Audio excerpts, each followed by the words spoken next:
Ano nga ba ang appendicitis? Ang appendicitis ay isang pamamaga ng appendix o isang maliit na katulad ng daliri na tubo.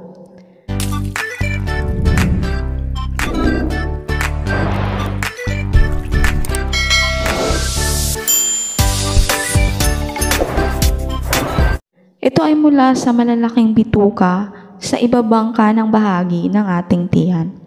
Habang ito ay isang pangkaraniwang kondisyon, isa rin ito sa nangangailangan ng agarang medikal na atensyon na madalas na nagreresulta sa operasyon.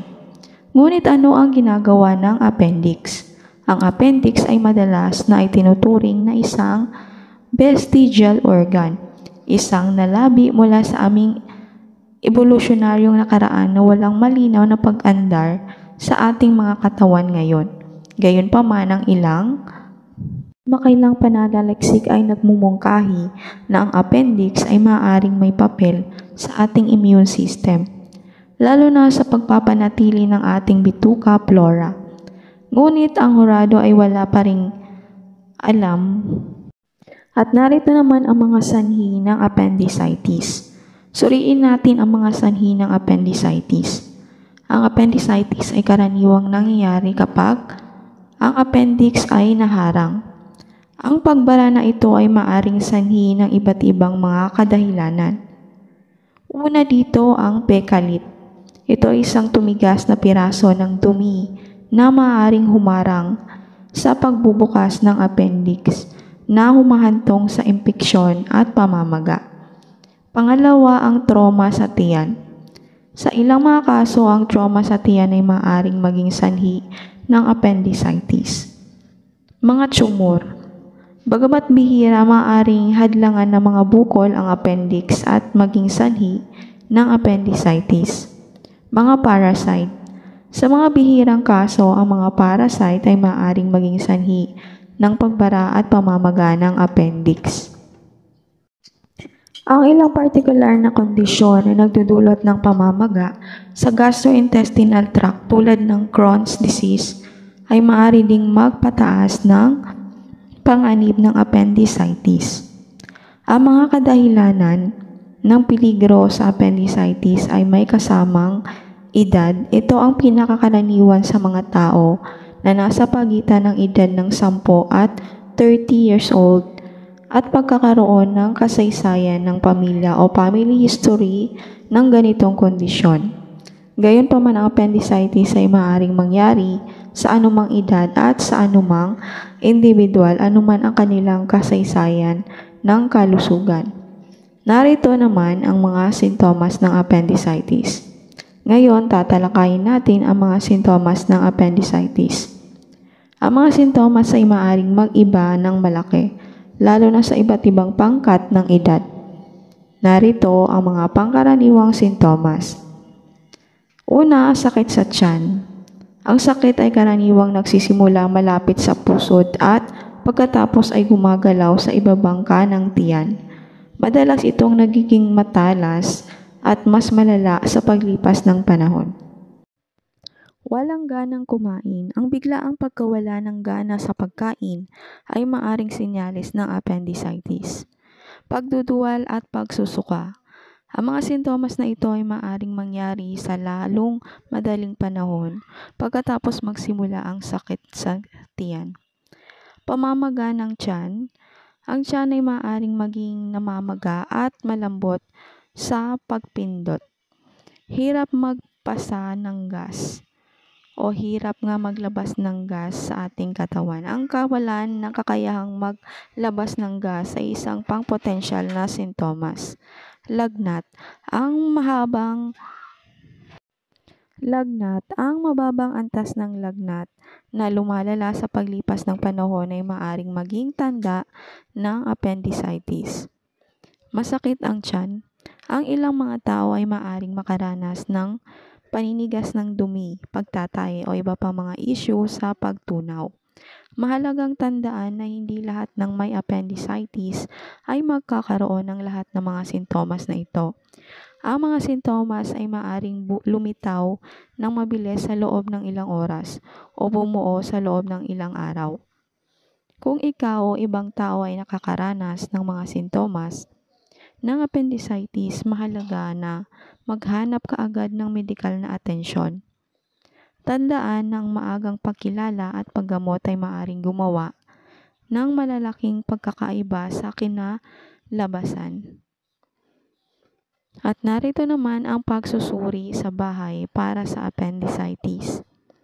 Kabilang sa mga pangunahing palatandaan ng appendicitis ang mapurol na pananakit malapit sa pusod o sa ibabang kanang tiyan, kawalan ng ganang kumain, pagduduwal at lagnat. Gayunpaman, ang mga sintomas na ito ay maaari ring magpahiwatig ng iba pang mga kondisyon. Kaya mahalaga ang professional na diagnosis ng mga doktor o ng medikal. Narito naman ang diagnosis ng appendicitis. Ang pagdiagnose ng appendix o ang appendicitis ay maaring minsan ay isang hamon dahil sa iba-ibang sintomas nito. Gayunpaman, ang mga doktor ay karaniwang nagsisimula sa isang detalyadong medikal na kasaysayan at pisikal na pagsusuri. Maaari silang maglapat ng banayad na presyon sa masakit na bahagi. At kung ang sakit ay biglang lumalala kapag ang presyon ay inilabas, ang appendicitis ay maaaring maging sanhi. Ito ay kilala bilang rebound tenderness. Marami mga pagsusuri sa diagnostic at maaring makatulong na kumpirmahin ang diagnosis. Una, pagsusuri sa dugo. Ginagawa ito upang suriin ang mga senyales ng impeksyon tulad ng mataas na bilang ng white blood cell. Pagtest sa ihi. Nakakatulong din ito sa pag-alis ng impeksyon sa ihi o bato sa kidney. Mga pagsusuri sa imaging. Ang isang ultrasound sa tiyan, CT scan o MRI ay makakatulong na mailarawan ang appendix at kumpirmahin ang diagnosis.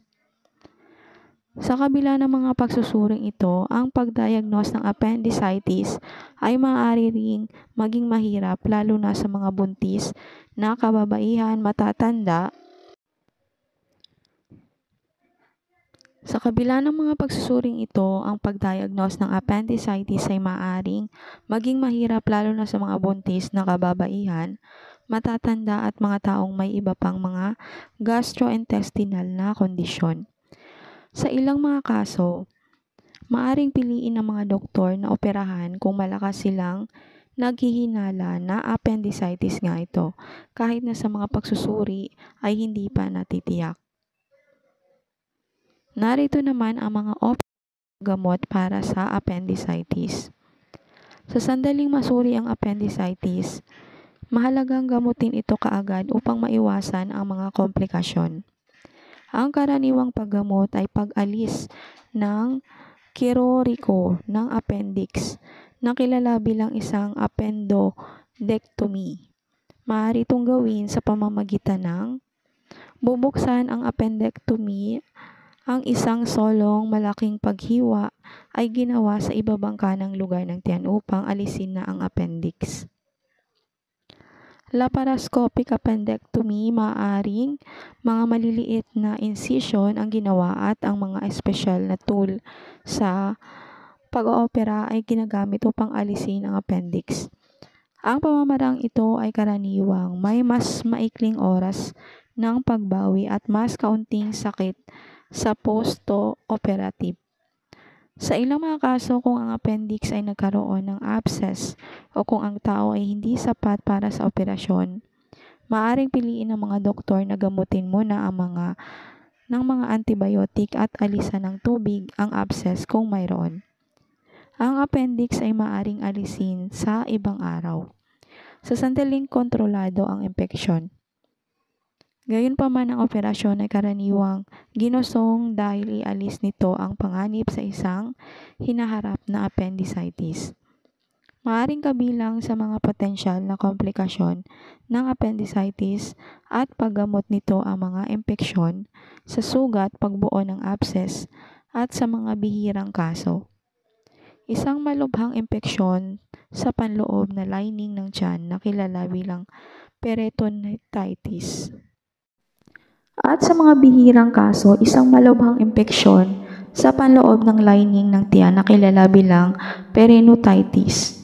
Ang mga komplikasyon na ito ay pinakamahalaga at ang mga antibiotic, pagpapatuyo ng mga abscess kung kinakailangan at kung minsan ay karagdagang operasyon. Narito naman ang diet para sa appendicitis. Ang diet na mataas sa fiber at wastong hydration ay maaring magsulong ng mabuting kalusugan sa pagtunaw na posibleng mabawasan ang panganib ng appendicitis. Gayunpaman walang tiyak na pagkain ang tiyak na nakalink sa sanhi ng appendicitis. Ang strategy sa pag-iwas at genetic factors.